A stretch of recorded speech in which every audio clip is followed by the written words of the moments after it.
Dice la palabra en el poderoso nombre de Jesús. Porque la palabra de la cruz es locura a los que se pierden, pero a los que se salvan, esto es a nosotros, es poder de Dios. Pues está escrito: destruiré la sabiduría de los sabios y desecharé el entendimiento de los entendidos. ¿Dónde está el sabio? ¿Dónde está el escriba? ¿Dónde está el disputador de este siglo? ¿No ha enloquecido Dios la sabiduría del mundo? Pues ya que en la sabiduría de Dios, el mundo no conoció a Dios mediante la sabiduría. Agradó a Dios salvar a los creyentes por la locura de la predicación, porque los judíos piden señales y los griegos buscan sabiduría, pero nosotros predicamos a Cristo crucificado, para los judíos ciertamente tropezadero y para los gentiles locura, mas para los llamados, así judíos como griegos, Cristo poder de Dios y sabiduría de Dios. Amén. Pueden sentarse. ¿Quién vive, hermanos? ¿Y a su nombre? Gloria a Dios. Entonces dice que la palabra de la cruz es locura para los que se pierden, pero a los que se salvan, esto es, ¿a quién? A nosotros, es poder de Dios. Este es el pensar general, ¿verdad?, de aquellos que se pierden. Este es el pensar en general de aquellos que no han venido a la salvación de Dios y que probablemente no vayan a venir. Que la palabra de la cruz es locura. Que el evangelio que nosotros predicamos, que predicar de un Cristo que fue entregado en un madero y que resucitó, para muchos eso no tiene sentido. Para muchos eso es locura. Para muchos, por eso a nosotros nos llaman locos, ¿verdad? Porque es una locura esto y el que lo cree pues también está loco. Es una locura que Dios tenga, para aquellos, ¿verdad?, que se pierden, que Dios tenga un plan bien perfecto, bien elaborado sobre cómo Dios salvar pues a todos aquellos que creen en Él. Pero para los que se salvan, dice, esto es a nosotros, es poder de Dios. La palabra de la cruz, esto es poder de Dios. ¿Para qué? Para salvar. Porque de eso se trata la obra de Dios y ese es el propósito de su palabra, salvarnos. Ese es el propósito del evangelio, salvar a todo aquel que cree, salvar a todo aquel que recibe a Jesús como Señor y Salvador, todo aquel que entiende por medio de este mensaje y de esta palabra del evangelio que Jesús es el único mediador, que Jesús, a través de Jesús, pues es del único que nosotros podemos ser salvos. Y viniendo a Él, creyendo a Él, renunciando a todo, cualquier tipo de conocimiento que nosotros hayamos tenido anterior, cualquier tipo de experiencia religiosa, cualquier tipo de creencia también religiosa, para realmente venir a Cristo. Entonces, esto es salvación. El que acepta a Cristo como único Salvador, el que reconoce que por su sacrificio, ¿verdad?, por ese sacrificio de la cruz, Él murió para salvarnos, entonces este es salvo. Entonces este ha creído para salvación. Y sigue diciendo el 19, pues está escrito: destruiré la sabiduría de los sabios y desecharé el entendimiento de los entendidos. ¿Dónde está el sabio? ¿Dónde está el escriba? ¿Dónde está el disputador de este siglo? ¿No ha enloquecido Dios la sabiduría del mundo? Pues ya que en la sabiduría de Dios el mundo no conoció a Dios mediante la sabiduría, agradó a Dios salvar a los creyentes por la locura de la predicación. Entonces aquí lo que está diciendo es que en la sabiduría del mundo, en el esfuerzo de alguien, de alguno, ¿verdad?, de conocer a Dios a través de su sabiduría, a través de su intelecto, a través de su preparación, quizás tenga preparación académica, y que desde ese punto quiera conocer a Dios, que desde ese punto quiera partir para tener una experiencia con Dios, para entender a Dios, para entender su palabra, está en una batalla inútil, porque no se puede, no hay manera desde la sabiduría humana conocer a Dios. No hay desde la sabiduría humana manera de cómo entender su palabra. Pues dice que el mundo no conoció a Dios mediante la sabiduría, sino que agradó a Dios salvar a los creyentes. ¿Por qué? Por la locura de la predicación.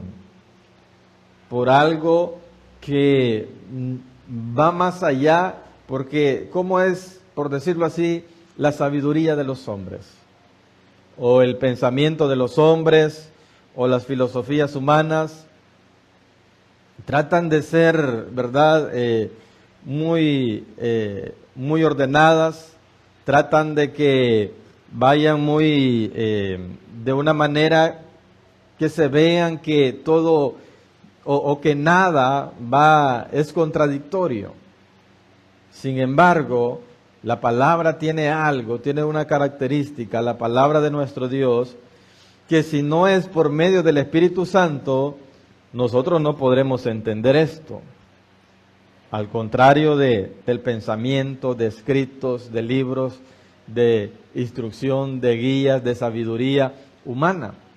Porque la Escritura nos habla de el Espíritu de Dios y del Espíritu del hombre. En el hombre también opera algo que se llama el Espíritu del hombre. Y dice la Escritura que ¿quién va a entender las cosas del hombre si no es el Espíritu del hombre? Entonces el hombre entiende sus propias cosas, porque es a través del Espíritu del hombre. El hombre natural entiende las cosas de otro hombre natural, pero las de un espiritual no las puede entender. De estas cosas que son espirituales no las puede entender. Y esto nos tiene que ayudar a nosotros también a ver y a entender también de que nosotros, para entender a Dios, cada vez tenemos que ser más espirituales. Para nosotros poder escuchar a Dios, debemos ser cada vez más espirituales. Porque sigue diciendo en el versículo 25, ahí en 1 Corintios siempre, 1. Porque lo insensato de Dios es más sabio que los hombres, y lo débil de Dios es más fuerte que los hombres. Pues mirad, hermanos, vuestra vocación, que no sois muchos sabios según la carne, ni muchos poderosos, ni muchos nobles, sino que lo necio del mundo escogió Dios para avergonzar a los sabios, y lo débil del mundo escogió Dios para avergonzar a lo fuerte. Y lo vil del mundo y lo menospreciado escogió Dios, y lo que no es, para deshacer lo que es, a fin de que nadie se jacte en su presencia. Entonces miremos cómo dice, que lo insensato de Dios es más sabio que los hombres, y lo débil de Dios es más fuerte que los hombres. Y no es que Dios sea insensato literalmente, esto no lo vamos a entender literalmente.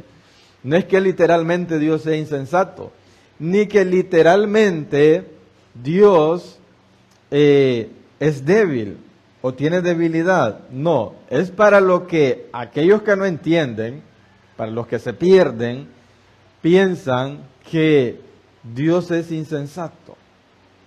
Que en la palabra de Dios habla o hay cosas de insensatez, o que hay cosas que muestran a un Dios débil. Por ejemplo, cuando Dios nos manda, mire lo contradictorio del pensamiento humano. La Biblia se critica al Antiguo Testamento porque dicen, ¿por qué un Dios que ama, por qué mandaba matar gente a las guerras? Pero ahora en el Nuevo Testamento que nos dice que busquemos la paz con todos los hombres, que pongamos, si nos dan una mejilla, que pongamos la otra, entonces dicen que eso es la debilidad de Dios. ¿Por qué? Porque no lo entienden. ¿Por qué? Porque en la sabiduría humana, en el pensamiento humano, nunca la palabra de Dios va a hallar esa cabida, nunca. ¿Por qué no va a hallar cabida? Porque sabemos que se opone al pensamiento humano, se opone siempre a lo que humanamente nosotros podemos anhelar o desear. Entonces no encuentra esa cabida. Y desde ese punto será muy difícil entender la palabra de Dios.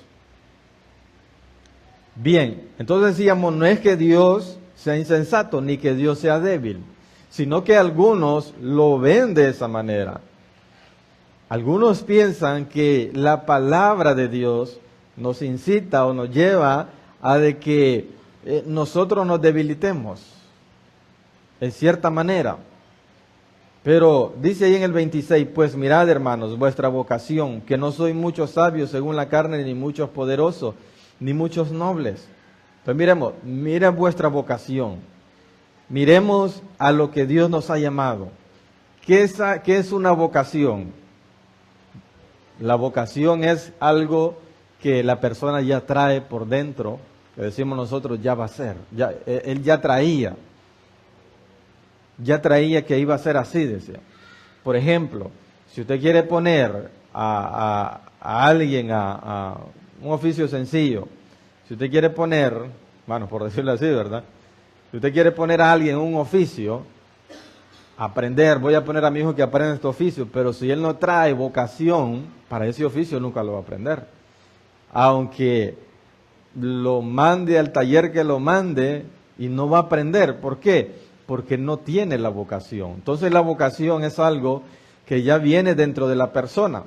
Entonces aquí la palabra, a este llamamiento que Dios nos ha hecho, lo presenta como vuestra vocación, como nuestra vocación, que aquello que ya estaba en nosotros, que nosotros íbamos a atender la palabra de Dios, que nosotros íbamos a atender, ¿verdad?, el llamado de Dios. Y dice ahí, siempre en el 26, mire, que no soy muchos sabios.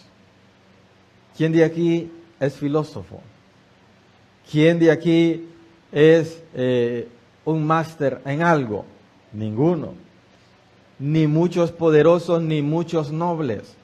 Por lo general, ¿para quién está reservada la mejor educación? ¿Quiénes son los que tienen acceso a los mejores institutos o las mejores instituciones educativas? Por lo general, pues los que tienen dinero. Por lo general, los que tienen dinero vienen de familias adineradas, entonces tienen acceso, pero nosotros no somos nada de eso. Pero aún así Dios nos escogió.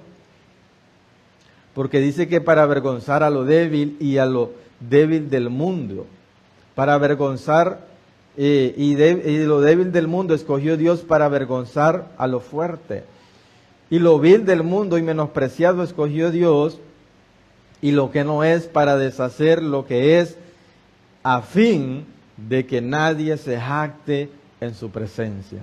A fin de que nadie piense o diga que comprendió el Evangelio porque era muy inteligente, porque era muy preparado. Si usted ve en el conocimiento humano, ¿verdad?, hay filósofos debatiendo entre ellos todo el tiempo. Por eso dice ahí donde leímos, ¿dónde está el disputador de este siglo? O sea, ¿dónde están los grandes personajes que debaten sobre asuntos, ¿verdad?, de la vida? Y de estos en el mundo hay muchos. Y hay muchos en su sabiduría humana debatiendo. ¿Por qué? Porque se consideran quizás más inteligentes que los demás. Porque se consideran quizás que ellos tienen una sabiduría humana que otro no la tiene. Pero en el Señor nadie puede decir eso, aparte del que anda en la carne, ¿verdad? El que anda en la carne pues va a pensar que sabe más que otro. Pero ninguno que Dios haya tomado, que Dios ha puesto para salvación, o que ha venido a la salvación de Dios, ninguno puede pensar eso. ¿Por qué? Porque lo que tenemos sabemos que es por gracia, obra y misericordia de Dios. No porque seamos, dicen, muy poderosos ni nobles, no porque seamos muy sabios, Tenemos el ejemplo de Pedro, ¿verdad? Que dice que allá en Hechos, en el libro de los Hechos, cuando comenzó a hablar de las grandes maravillas de Dios, dice que decía, la gente decía, ¿y quién es este hombre? Si este hombre es del vulgo, o sea, este hombre, como decimos nosotros, es del populacho. Si este hombre, como dicen algo otro, ¿verdad? Es gentuza. Y cómo habla las grandes maravillas de Dios. Lo mismo dijeron de Jesús. ¿Y quién es este? Si es el hijo del carpintero. ¿Y quién es este si sus hermanos están entre nosotros? ¿Y cómo habla grandes cosas? Porque hablaban con sabiduría no terrenal, sabiduría no de este mundo, sabiduría que dejaba a todos perplejos porque era sabiduría de Dios. Recordemos que, bueno, y fueron palabras de Jesús también. Cuando Jesús les dijo, pues los hombres nobles están en palacios. Y esas personas, la educación, antes, en aquellos tiempos, ¿verdad? Era solamente, solamente los que tenían una buena posición delante de la sociedad, ¿verdad? Son los que tenían acceso a la educación en aquellos tiempos. Si usted lo sabía, si no lo sabía también, por ejemplo, en aquel tiempo ni las mujeres tenían acceso a la educación. Las mujeres no tenían derecho a estudiar.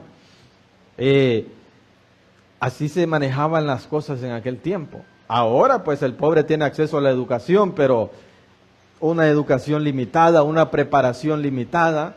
La mejor educación, las mejores instituciones están para los que tienen el acceso y la capacidad, ¿verdad?, para enviar a sus hijos a ese tipo de instituciones. Pero Dios esconde su sabiduría de todas estas personas.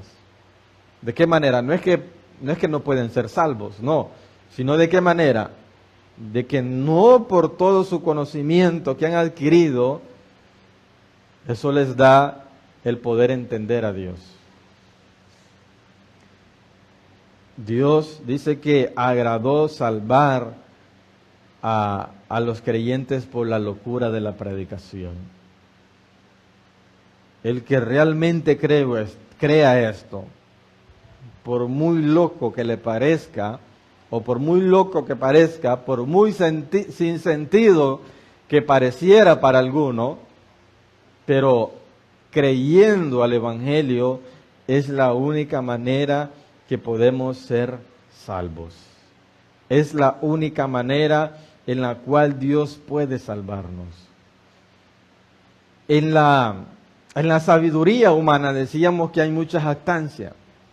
En la sabiduría humana está, pues, no se puede negar que está ese sentir y ese pensar, pues, de que hay cierta sabiduría, de que la persona que tiene sabiduría o adquiere sabiduría, pues, de alguna manera es alguna persona que se le debería honrar de una manera especial, tendría que recibir algún tipo de reconocimiento, tendría que tomarse en cuenta y probablemente seguir su forma de pensar, pero eso es todo lo contrario a Dios. Y eso lleva a que muchas personas, pues, de igual manera, adversen contra Dios, creyéndose más inteligentes que Dios, creyéndose más inteligentes que la palabra de Dios, e incluso llegan a debatirla, e incluso llegan a sacar sus propias conclusiones de qué es lo que Dios debería hacer. Pero Él es Dios, y a Él nadie nunca le ha dicho cómo hacer las cosas, ni nadie nunca le va a decir cómo hacerlas. Salmo 138, versículo 6.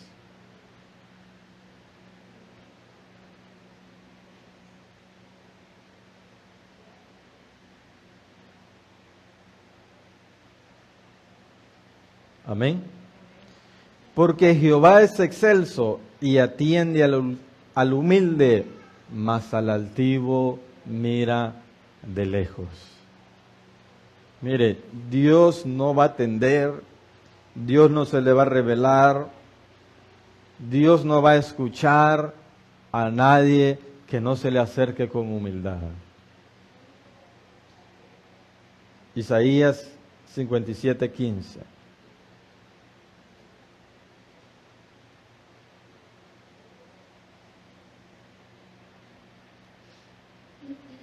Amén. Porque así dijo el alto y sublime, el que habita la eternidad y cuyo nombre es el Santo. Yo habito en la altura y la santidad, y con el quebrantado y humilde de espíritu, para hacer vivir el espíritu de los humildes y para vivificar el corazón de los quebrantados. Isaías 66:2. Nos sigue hablando de humildad. Mi mano hizo todas estas cosas, y así todas estas cosas fueron, dice Jehová. Pero miraré a aquel que es pobre y humilde de espíritu y que tiembla ante mi palabra. Mire, a la palabra de Dios nosotros no podemos venir con presunciones. A la palabra de Dios nosotros no podemos venir creyendo que ya sabemos algo o que ya sabemos todo. Mire, de ahí han nacido muchas doctrinas de demonios, de ahí han nacido muchas doctrinas erradas, de ahí han nacido muchas doctrinas en error. ¿De qué? De que viniendo a la Biblia pensando que nosotros ya sabemos algo. O no venimos a la Biblia a buscar la verdad de Dios, sino que lo que venimos es a buscar un versículo, un pasaje que afirme o asegure lo que nosotros pensamos. La forma de ver la forma en que nosotros queremos ver las cosas. Y entonces buscamos un pasaje bíblico, o algunos es lo que hacen, buscan un pasaje bíblico donde puedan tomarlo, que atienda a su interpretación de ver la vida o ver las cosas. Eso no es buscar la verdad de Dios. Nuestro corazón debe ser humilde, nuestro corazón debe ser completamente humilde, quebrantado en aceptar la palabra de Dios para nosotros poder conocer la verdad. Todo el que verdaderamente pone o dispone su corazón en toda humildad para ir a la palabra de Dios, va a encontrar la respuesta. Va a conocer la verdad. ¿Cuáles son los que se pierden? ¿Cuáles son los que se equivocan? ¿Cuáles son los que están en doctrinas, decíamos, de error? Los que vienen a la palabra con sentimientos equivocados. Los que vienen a la palabra de Dios, mira, se lo digo con sentimientos equivocados, porque a veces hay personas que vienen enojadas contra otra persona a buscar a la Biblia, y entonces se deja guiar por ese sentimiento, esa emoción, y lamentablemente pues hierra, hierra en la palabra de Dios. El que viene resentido, el que viene lastimado, el que viene de muchas maneras, entonces hierra. No, nuestro deseo al agarrar nuestra escritura, nuestra Biblia, es conocer la verdad, entendiendo que Dios nos salva por la locura de la predicación. Que cuando nosotros comenzamos a leer nuestra Biblia, podrán haber muchas cosas que no entendamos. Podrán haber algunas cosas como que no tienen sentido, pareciera que no tienen concordancia una con la otra, pero si nosotros somos humildes, seguimos buscando de la palabra de Dios, seguimos siendo guiados por Dios, vamos a ir entendiendo poco a poco todas esas cosas que no tienen sentido, que no tienen explicación, vamos a ir encontrando el sentido y vamos a ir armando poco a poco, ¿verdad? Eso que al principio se ve como un rompecabezas. Y tampoco no intentemos de pequeños pasajes nosotros establecer una verdad. el salmista dijo, la suma de tu palabra es verdad. O sea, la Biblia toda, haciendo un conjunto, nosotros tomando en cuenta toda la Escritura, toda la palabra de Dios, entonces nosotros vamos a poder llegar a una verdad. Nosotros vamos a poder comprender realmente el camino de la verdad, el camino de la salvación. Pero para esto, ¿cuál es el ingrediente necesario? La humildad. Pero muchas veces nosotros no tenemos humildad. Santiago 4:13, adelante. Pero la humildad es lo que nosotros menos tenemos a veces. Y cuando estamos hablando de humildad, no estamos hablando de aquellas personas que se visten humildemente, no estamos hablando de aquellas personas que solamente agachan la cabeza, sino una humildad hacia Dios. Dice, vamos ahora, los que decís, hoy y mañana iremos a tal ciudad y estaremos allá un año y traficaremos y ganaremos, cuando no sabéis lo que será mañana. Porque ¿qué es vuestra vida? Ciertamente es neblina que se aparece un poco de tiempo y luego se desvanece. En lugar de lo cual debería decir, si el Señor quiere viviremos y haremos esto o aquello. Mire cómo dice aquí, pero ahora os jactáis en vuestras soberbias. Toda jactancia semejante es mala. Y el que sabe hacer lo bueno y no lo hace, le es pecado. Y ya hemos estudiado anteriormente, ¿verdad?, este pasaje. Y este pasaje no solamente se trata de decir, entonces cada vez que voy a hacer algo le voy a decir, pues, en el nombre de Dios que me vaya bien. Mañana voy de viaje y si Dios quiere mañana voy de viaje. No. Esto demuestra, miremos ahí en el versículo 16 como dice. Pero ahora os jactáis en vuestras soberbias. Toda jactancia semejante es mala. Porque por lo general nosotros decimos, hoy haré esto y aquello. Mañana voy a hacer esto y aquello. ¿qué es lo que quiere decir esto? Nosotros tomamos nuestras decisiones sin tomar en cuenta a Dios. Nosotros tomamos nuestras decisiones sin preguntarle a Dios si le parece. Nosotros tomamos nuestras decisiones sin tomar en cuenta si a Dios lo agrada o si Dios lo aprueba. Eso es jactancia, eso es soberbia, eso va en contra de una actitud humilde hacia Dios. Y eso nunca nos va a llevar a conocer la verdad. Eso nunca nos va a llevar a entender y conocer este evangelio que es para salvación. Puede ser que hayan algunas cosas que ahí las hemos de alguna manera entendido. Puede ser que hay algunas cosas ahí tengamos como así pequeños fragmentos, ¿verdad?, de lo que debemos hacer en el Señor. Le servimos al Señor ahí con algo que hemos entendido, pero realmente una verdad plena, revelada, un entendimiento pleno, un entendimiento sólido, difícilmente lo hay. ¿Por qué? Porque no hemos sido lo suficientemente humildes para reconocer a Dios absolutamente en todo, para hasta en la decisión más pequeña tomar en cuenta a Dios. Y esto que dice aquí, por lo cual en el versículo 15, en lugar de lo cual debería decir, si el Señor quiere viviremos y haremos esto o aquello. Y esto no se trata de solamente decir, pues mañana si Dios quiere me voy de viaje, no. Esto realmente tiene que ver con tomar en cuenta a Dios. O sea, ¿cuál es el objetivo de mi viaje? ¿A qué voy a mi viaje? ¿Le agradará a Dios que yo me vaya de viaje?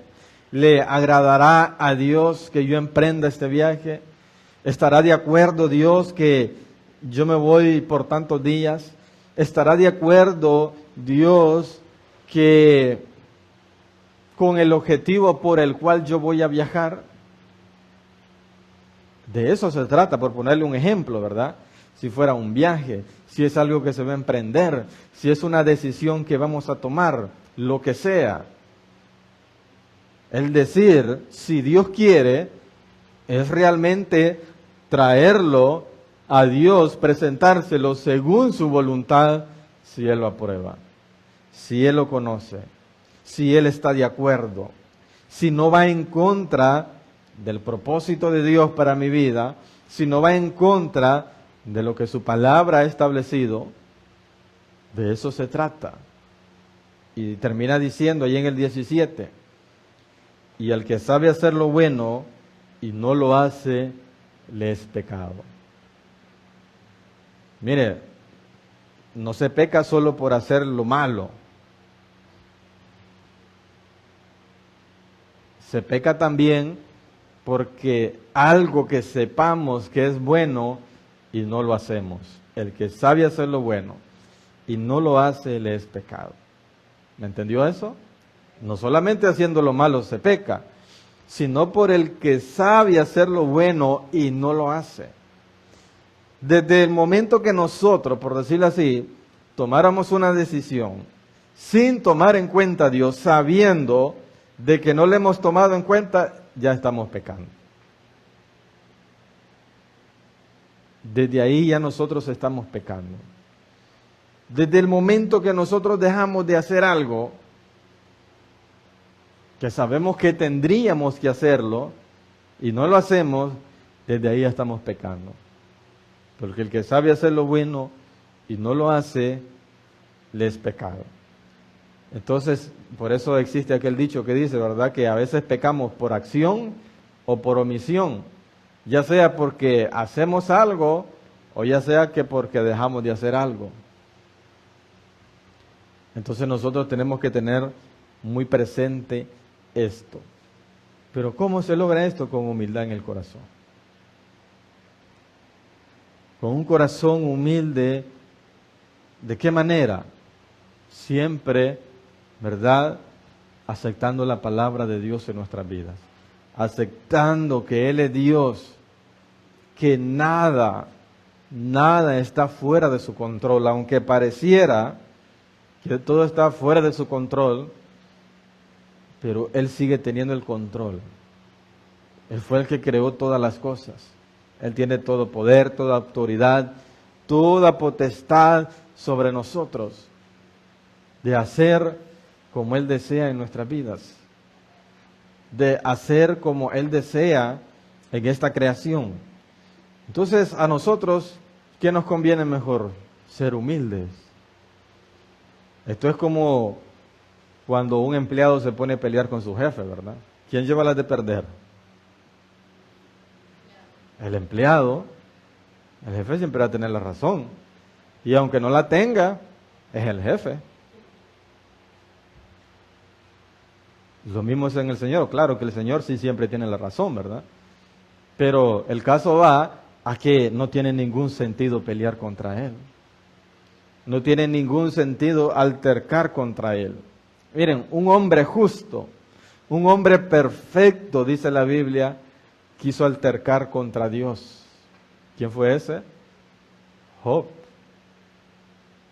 Job se quiso poner al tú por tú en palabras con Dios y Dios lo noqueó.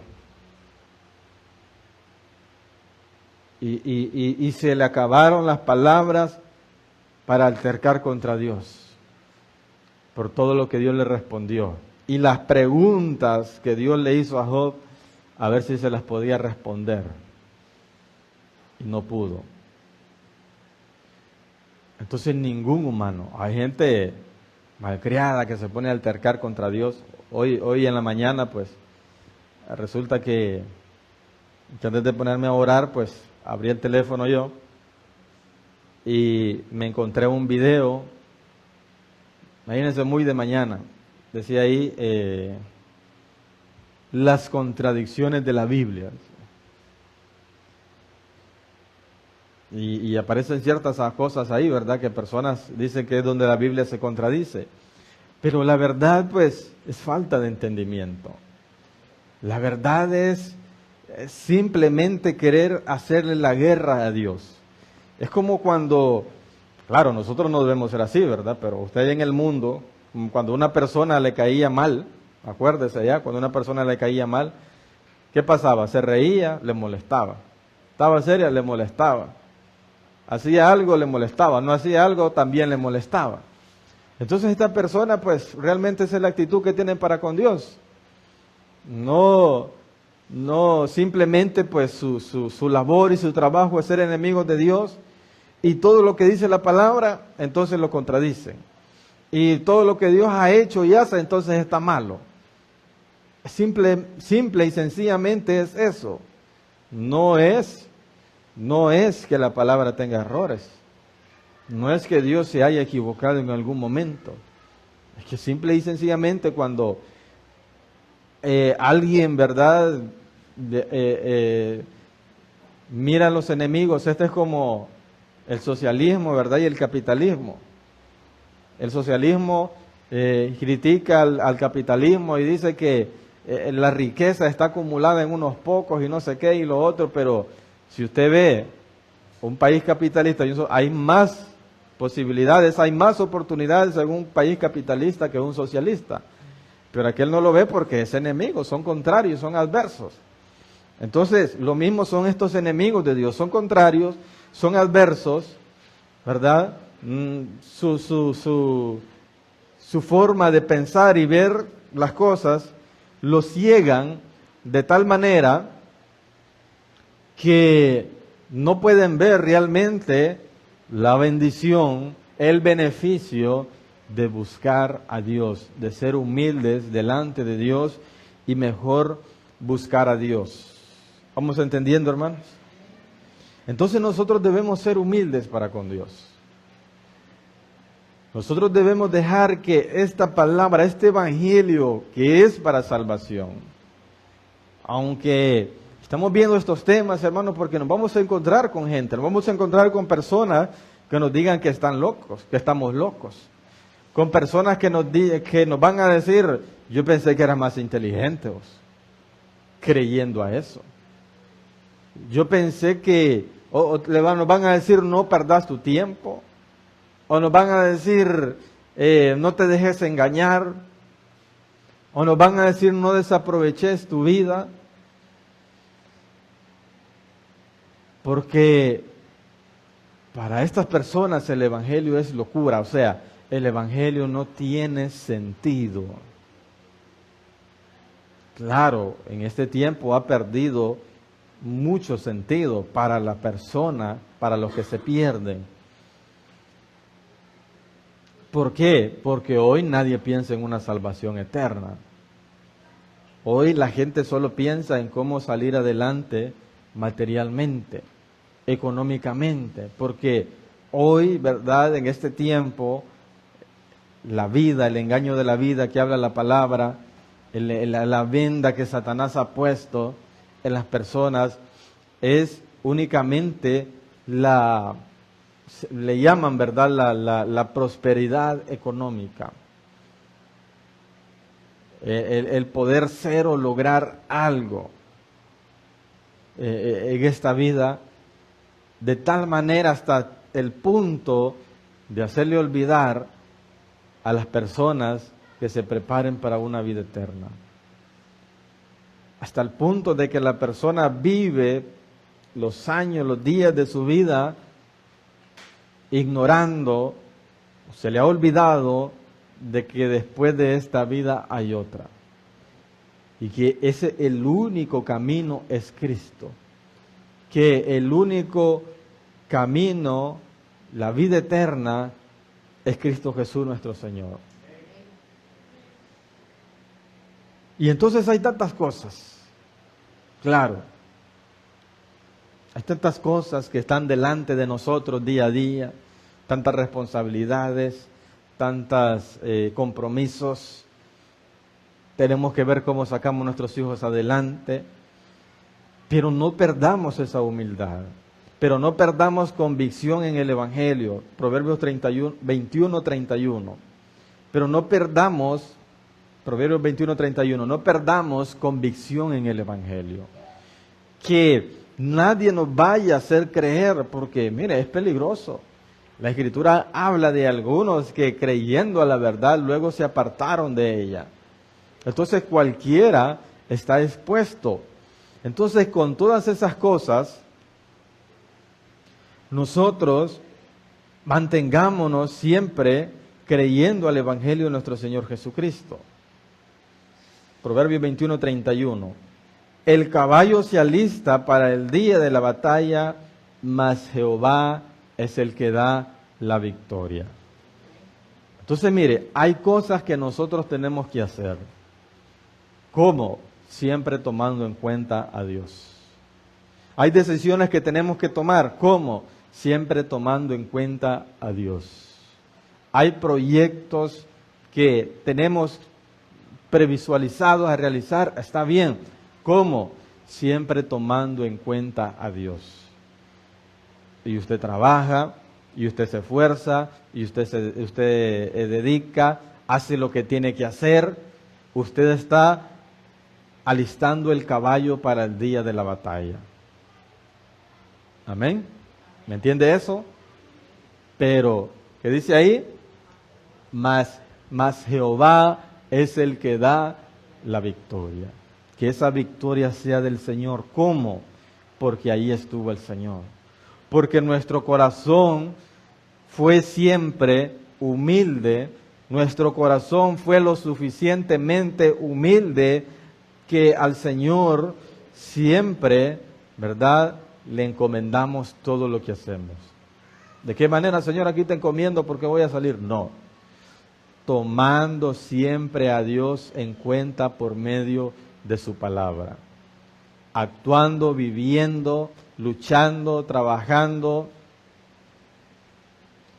todo y todo, siempre y cuando todo sea dentro de los parámetros que nos rigen por medio de la palabra de Dios. Entonces, la victoria en el Señor está segura. La victoria en Dios la vamos a disfrutar y está segura. Y vamos a saber que verdaderamente es bendición. Eso es bendición. Cuando sabemos que de Dios hemos obtenido la victoria. Eso es bendición cuando sabemos que Dios fue que nos dio aquello porque nos mantuvimos en su palabra, siendo humildes ante su palabra, no saliéndonos. La Escritura dice que, a través, ¿verdad? El siervo pedía pues que no nos apartáramos ni a derecha ni a izquierda. Nos mantuvimos en el camino, nos mantuvimos sin desviarnos, nos mantuvimos sin apartarnos de la palabra de Dios, nos mantuvimos sin fallarle al Señor. Porque no todo lo que viene de parte de Dios. Dios quiere que nosotros aprendamos a discernir. Dios quiere que nosotros aprendamos a decidirnos por Él. Y siempre decidirnos por Él. Porque sucede que a veces llegan cosas a nuestras vidas y decimos nosotros, mire algo, yo creo que lo he dicho ya varias veces en la iglesia. Por lo general, aquí viene mucha gente desempleada, no sé por qué es muy común ese caso. Viene mucha gente desempleada. Mire, pastor, ayúdeme a orarle al Señor por un trabajo. Viene el trabajo. Viene, o mejor dicho, viene una oportunidad de trabajo. Mire que me salió un trabajo, pero tengo que salir a las 8 de la noche. Ya no volví a la iglesia. O sea, no tomó en cuenta a Dios. O sea, que le haya pedido trabajo al Señor y que llegue un trabajo no significa que ese trabajo sea de Dios. Hay que tener discernimiento, hay que tener entendimiento. Claro, cada quien es libre, ¿verdad?, de tomar sus decisiones porque obviamente yo no lo voy a mantener. Pero cada uno de nosotros deberíamos ser, ok, si esto va a ser un obstáculo entre Dios y yo, pues no lo quiero. No sería la primera persona, no sería el primer creyente que hace eso. Y el que hace eso, aunque se sacrifique, aunque padezca un poco más de lo que estaba padeciendo, su victoria en el Señor va a estar segura. Eso es lo que nosotros debemos entender muchas veces. Eso es lo que nosotros deberíamos ver muchas veces. Que muchas veces para lograr nuestros objetivos hacemos a un lado al Señor. Por alcanzar los anhelos de nuestro corazón, tiramos por allá al Señor. Y decimos, en el nombre de Dios que me vaya bien. Y haciéndolo a un lado a Él. Y descartándolo a Él completamente y su palabra, ignorándola. Entonces, eso no se hace. Nuestro corazón debe permanecer siempre en humildad, aceptando este evangelio que es para salvación. Mire, las cosas del mundo, las cosas seculares, se encuentran con esfuerzo. Eso es algo ya dado. Lo que nosotros podamos alcanzar, otro ya lo alcanzó, otros lo van a alcanzar, otros lo van a hacer mejores que nosotros. Entonces, ¿qué de extraordinario hay en eso? Atendamos el evangelio, que eso no cualquiera lo tiene. Busquemos esta salvación que no para cualquiera es. Vivamos para esto, que esto es para vida eterna. Todas las demás cosas se terminan, todas las demás cosas pasan, todas las demás cosas un día van a dejar de ser, pero esto es para vida eterna. Esto es lo que vale la pena luchar y desgastarnos nosotros en nuestra vida. Amén, hermanos. ¿Hemos entendido? Gloria a Dios. Vamos a orar entonces a nuestro Padre Celestial.